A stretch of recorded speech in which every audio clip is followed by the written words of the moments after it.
Hey everyone, Bob here, KD4BMG. Let's get this thing started. So last night I posted in a number of Facebook groups that I was going to be doing a series of videos on the Xiegu XPA125B 100 watt amplifier. That I would be pairing it with my X5105, my G90, my G1M, an X6100 if I can get my hands on one, and yes, even my IC705. Well, this is the introductory video. Forget about the fact that the 5105 is perched atop it right now. That's just there for illustration's sake and to push a couple of features. We're going to focus on the screen of that XPA125B and the feedback that we're going to see from all of the radios through the amplifier. Then we'll jump into the use case. Why on earth would we pair a QRP rig with the XPA125B? What's the logic behind it? In what cases does it make sense? That's today on TheHOAHam.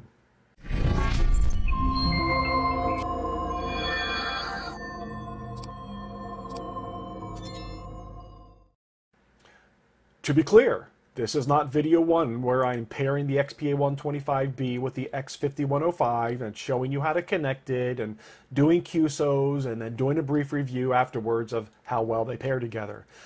This is 5 steps back. We're going to talk about the information that is on the screen of that XPA125B regardless of what QRP rig you are connecting it to. So, several pieces of information that will be consistent on the readout. Top left corner, top right corner, you're always going to be getting SWR reading. Top left corner is the SWR reading that your radio is seeing after you've engaged that antenna tuner. Or if you haven't engaged the antenna tuner, then what's being seen at your antenna is going to be the same that your radio is seeing. If you have a resonant antenna, doesn't really matter. If your SWR is way off and you have a high reading here out to your antenna from the antenna tuner, you're going to get a high reading over here at your radio, which obviously you don't want. That's why we have an automatic antenna tuner. Bottom left, bottom right. This is wattage. Bottom left, watts coming from your radio. That's driving the amplifier. Bottom right, watts out to your antenna. So we all know in single sideband, modulation fluctuates with the fluctuation of your voice. And so you're going to see this fluctuate wildly. Just because this is a 100 watt amplifier does not mean that you're always going to see 100 watts in single sideband going out to your antenna. It's going to fluctuate with your voice. And I have seen it exceed 100 just slightly, and it'll get down into 40, 50, 60, and just go all over the place with your voice inflection. Okay. This is receive. Right now it says off, antenna tuner says on. Let's go ahead and put the receive to on. This is the amplifier here. It's either on or off. Right now it's on. Pressing the power amplifier button turns it off. RX just simply means we're in receive mode. If I had my volume up on my X5105 and we were listening to single sideband, we're in receive mode. As soon as I key down on my mic, this will change to transmit mode.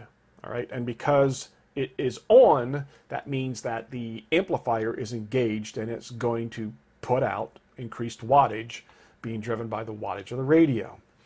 The antenna tuner, the automatic antenna tuner, right now is on. You can turn this off. You can completely bypass both of these. If you turn these off because you have a resonant antenna and you want to go QRP out in the field or in the shack, you don't need to disconnect. You just turn off your antenna tuner and your amplifier. Right now you're in bypass mode. You can stay connected and you can just transmit QRP. You can use the antenna tuner all by itself. If you want to go QRP and you need better SWR on your antenna, you can use the antenna tuner all by itself with your QRP rig.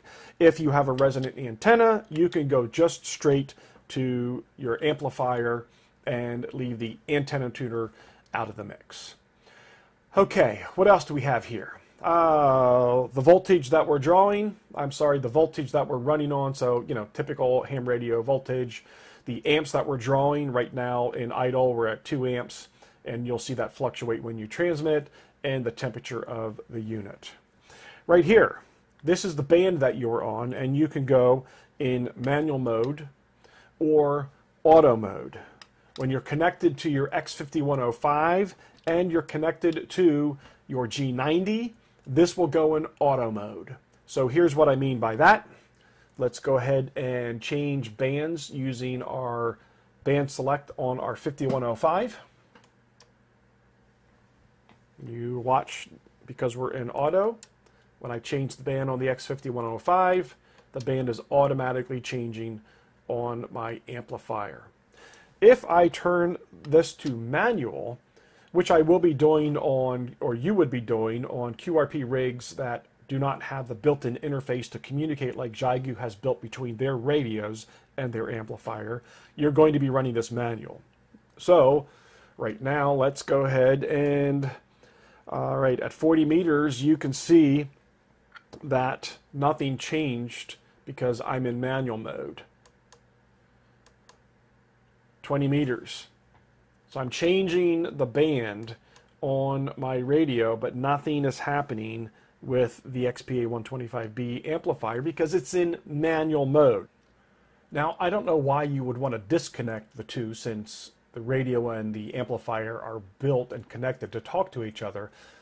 But if for some reason you did and you wanted to run them both independently, meaning you would manually change the frequency on your radio and your amplifier, you just press this button one time slowly, and you can see that we are going through the bands now, independent of the radio.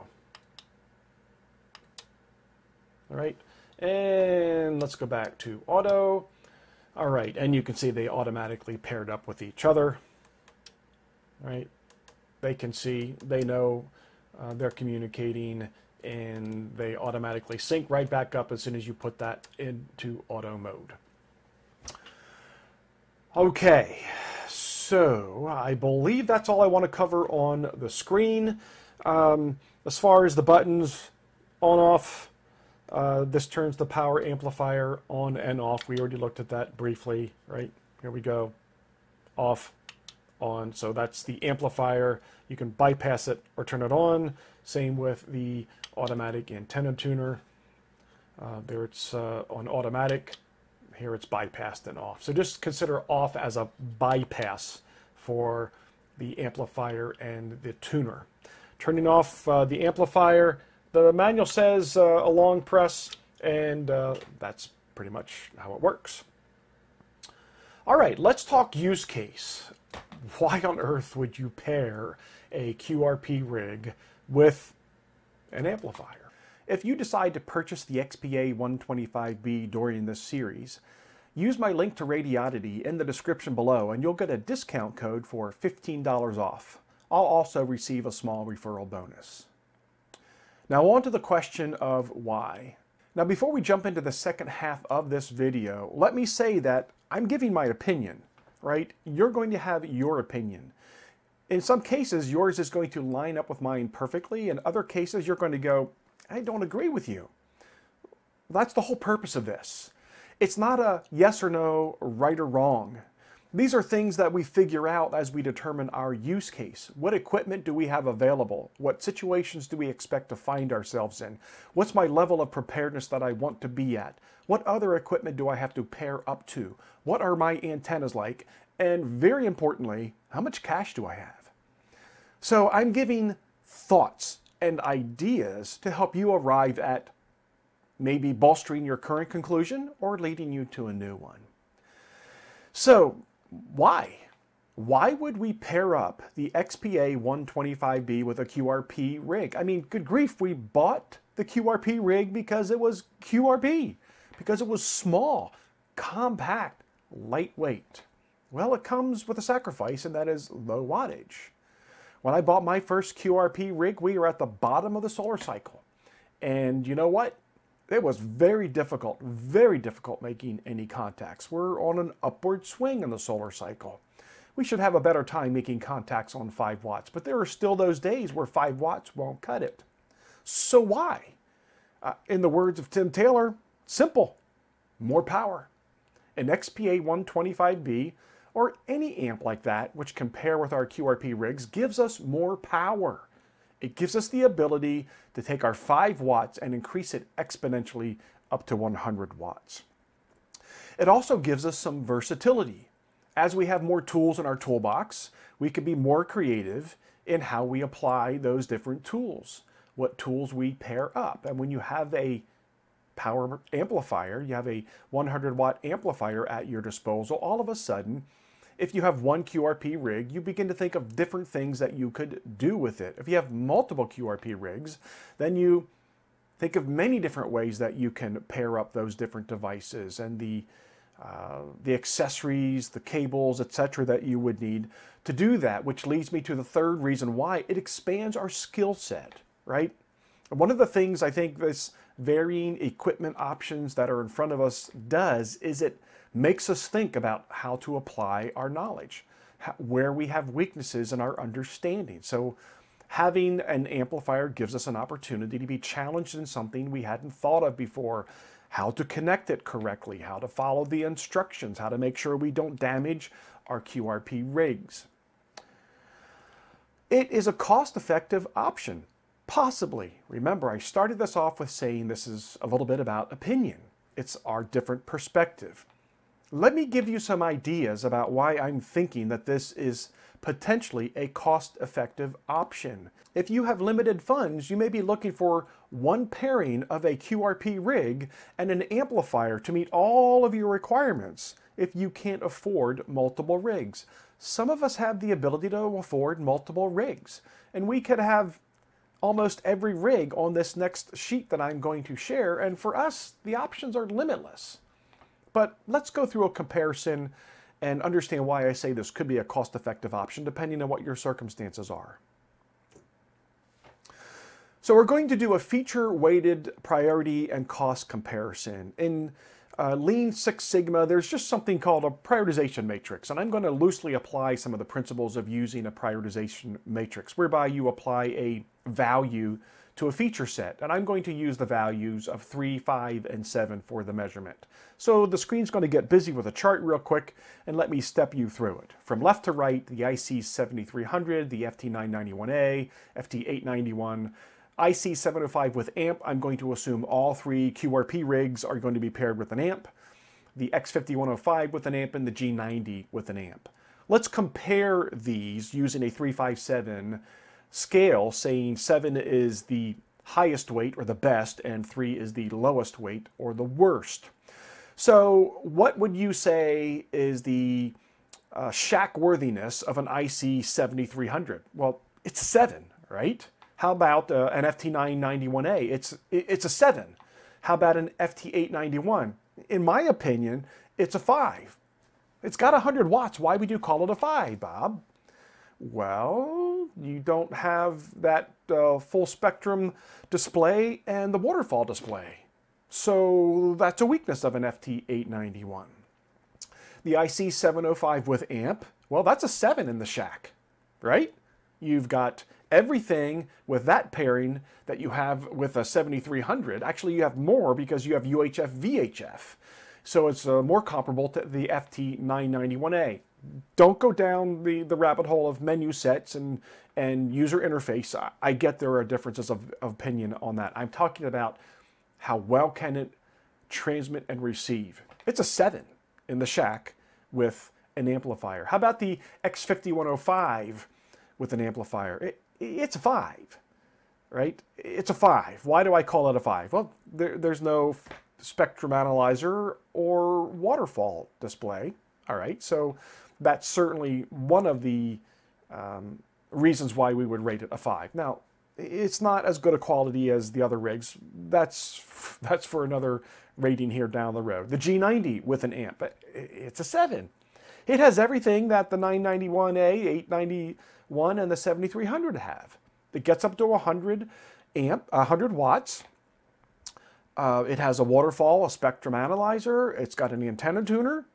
Well, it has its own antenna tuner internal to it, plus an antenna tuner with the XPA125B amp. So 775, 757, right? That's my opinion. Your opinion can change. You know, you don't need to accept my opinion. use this as a tool to make your own analysis. How about the portability? Well, 7300 and FT991A, 3. My opinion. I know some of you take these rigs out and you go portable with them. Congratulations. I mean, that's a great rig to have in the field. But for me, all right, so small technical difficulty there. I was trying to point my camera over to my 991A to illustrate why I don't consider this something that goes out in the field. And that camera's not set up to view that with my green screen background, so it wouldn't even image on the screen. My point is, if I was going to disconnect my 991A to go out into the field, which I did once, it's going to take me a half an hour to disconnect it with everything that I have on it. And when I get back to the shack, it's an hour setup. I'm in a very confined space in this spare room. And I'm telling you, I have every cable and wire routed in such a way that once I disrupt things, it is incredibly annoying to put it back together again. So I don't consider the 7300 and the 991A portable. I know some of you use them as your portable rig. It's a great portable rig. Compared to the 891 is a 5. It's definitely more portable than the 991A and the 7300. It lacks, again, a spectrum analyzer, a waterfall, and an internal antenna tuner. So it's only a 5. The 705 with amp, it's got it all. It's got it all. It's a 7. The X5105 with amp, okay, maybe I shouldn't have given it a 7. Maybe that should be a 5 because it doesn't have the spectrum analyzer and the waterfall. But the G90 is a 7. So for portability, it's 335757. Don't have to agree with me. We're trying to think through things here together. How about wattage?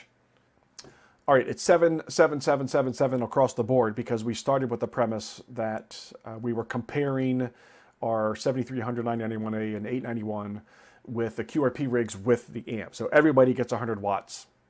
All right, let's talk about quality because this matters, right? Well, obviously Yaesu and 𝐬𝐸 7s. No question about it. We get into Xiegu. Xiaogu's no slouch of a manufacturer. I mean, it's not the same level of quality that you're going to get with Yaesu and 𝐬𝐸, but it's not the quality that, you know, are coming off of eBay these days and AliExpress, these 5-watt QRP rigs that they're sexy as can be, but come on, let's face it. If there was an SHTF situation, I don't want one of those in my pack.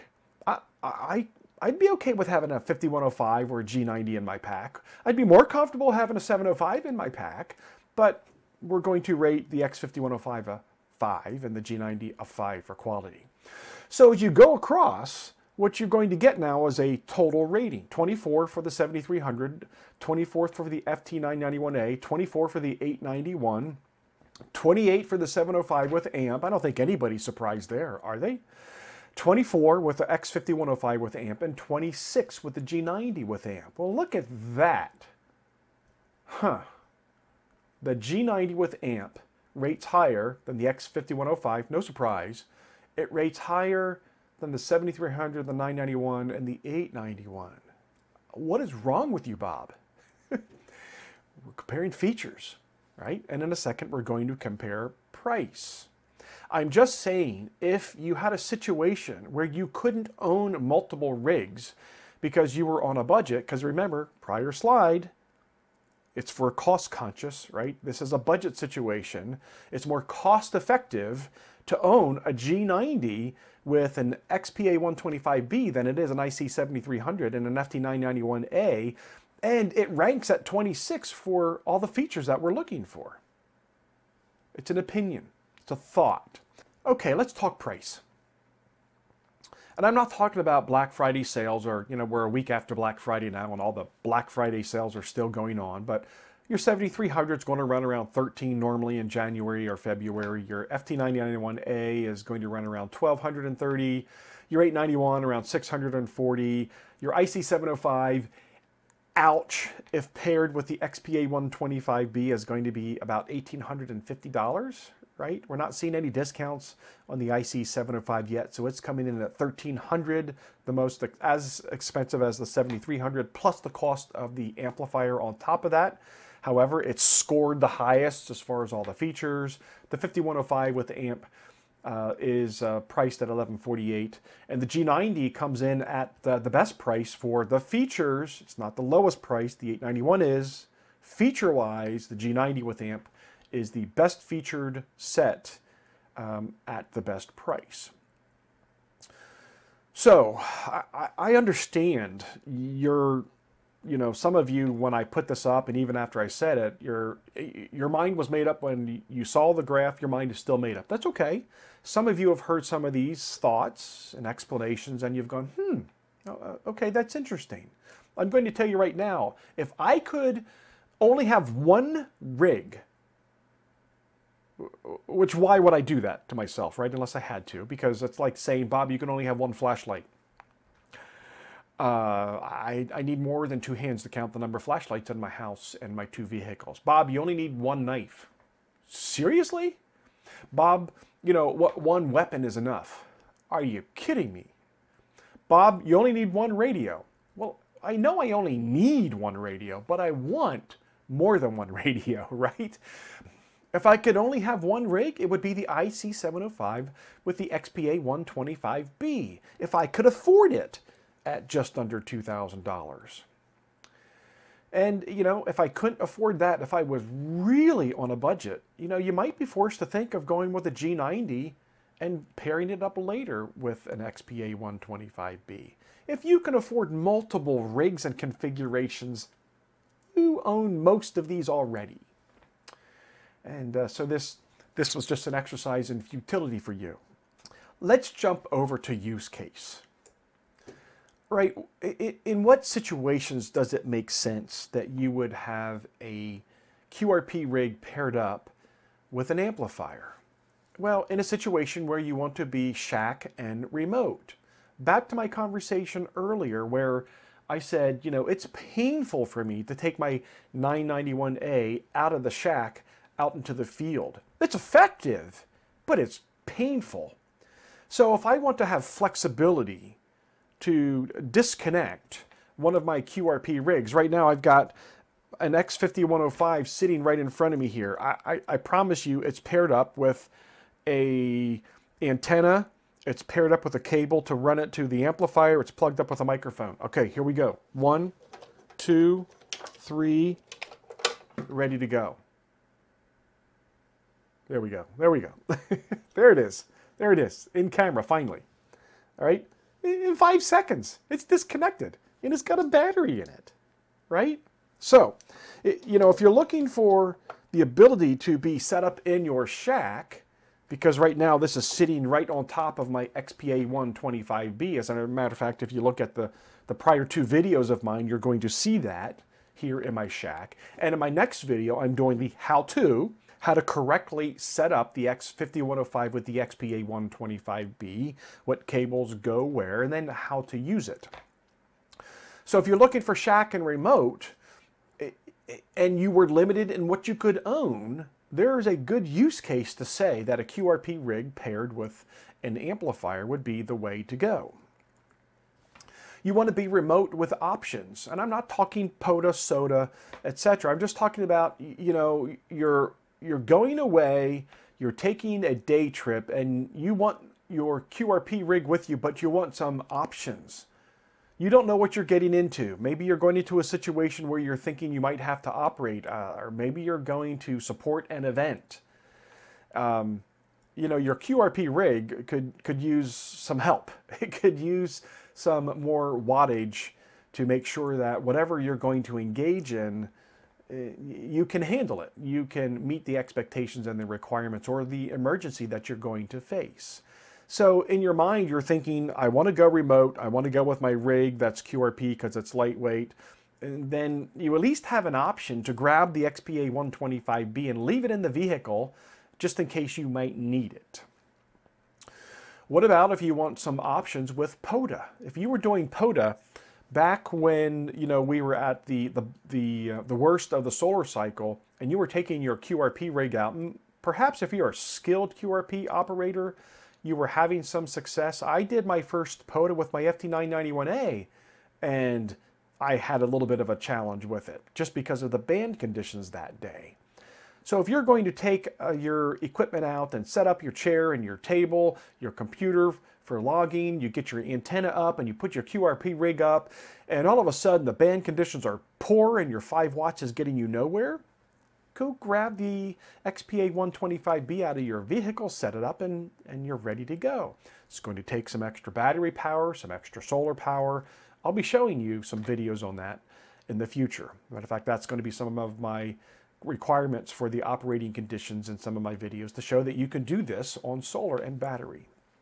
What about if you're traveling to Aunt Susie's for a week and you want your QRP rig with you, right? You don't want to break down the shack and take your 100-watt rig.